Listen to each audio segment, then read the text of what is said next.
আসসালামু আলাইকুম। আজ আমি আপনাদেরকে তৈরি করে দেখাবো পাঙ্গাস মাছ ভুনা। এই রেসিপিটি তৈরি করা খুবই সহজ, খেতে ভীষণ মজার, অনেক বাচ্চাদের অনেক পছন্দ পাঙ্গাস মাছটা। আমি যেভাবে ভুনা করি তো চলুন দেখে নেই পুরো রেসিপিটি। আশা করি আমার রেসিপিটি আপনাদের কাছে ভালো লাগবে। এখানে পাঙ্গাস মাছ নিয়েছি আমি, আর মাছটাকে হলুদ লবণ দিয়ে 10 মিনিট মাখিয়ে রেখেছি। তো এখানে নিয়েছি আমি হাফ চামচ হলুদ, হাফ চামচ লবণ দিয়ে মাছটাকে মাখিয়ে নিয়েছি। তো এখন আমি মাছগুলো ভেজে নিব।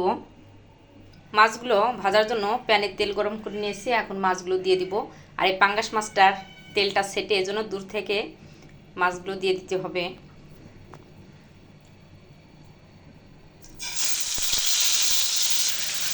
মাছগুলো দিয়ে দিয়েছি, আর মাছগুলো ভালো করে ভেজে নিতে হবে, একটু কড়া করে ভেজে নিতে হবে।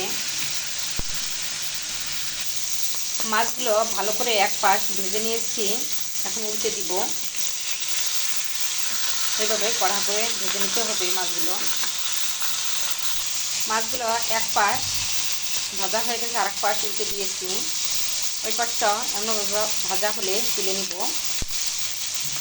মাছগুলো ভাজা হয়ে গেছে, এখন তুলে নিব।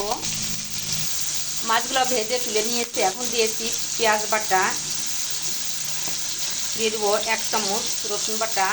আর পেঁয়াজ নিয়েছি আমি 2টা পেঁয়াজ, বড় বড় 2টা পেঁয়াজ বেটে নিয়েছি, হাফ বাটা করে নিয়েছি। দিয়ে দেবো রসুন বাটা 1 চামচ, দেবো জিরা বাটা 1 চামচ,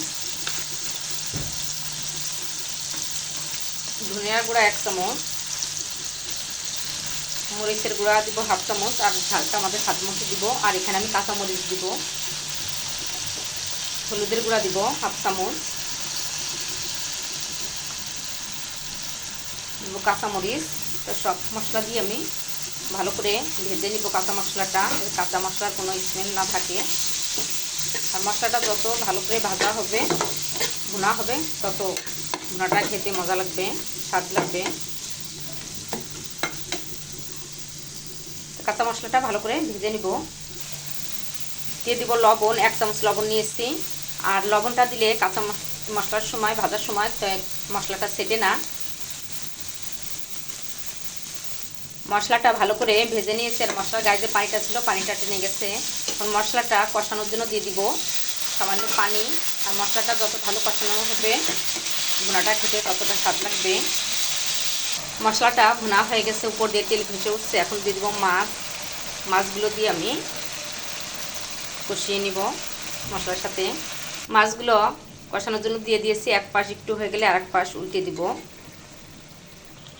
মাছগুলো উল্টে দিয়েছি, এখন দিয়ে দিব ফুটন্ত গরম পানি। আর গরম পানি দিলে হয় কি, মাছটা তাড়াতাড়ি রান্নাও হয় আর খেতেও স্বাদ লাগে। তো আমরা যা কিছু রান্না করি এভাবে ফুটন্ত গরম পানি দিব। এখন মাছগুলো রান্না হওয়ার জন্য ঢেকে দিব। ঢাকনাটা তুলে দেখাবো কেমন হয়েছে আমার মাছ ভুনা। তো এখানে মাছের পানিটা টেনে গেছে, মাছটাও সিদ্ধ হয়ে গেছে। নামানোর আগে দিয়ে দেবো ধনের পাতা।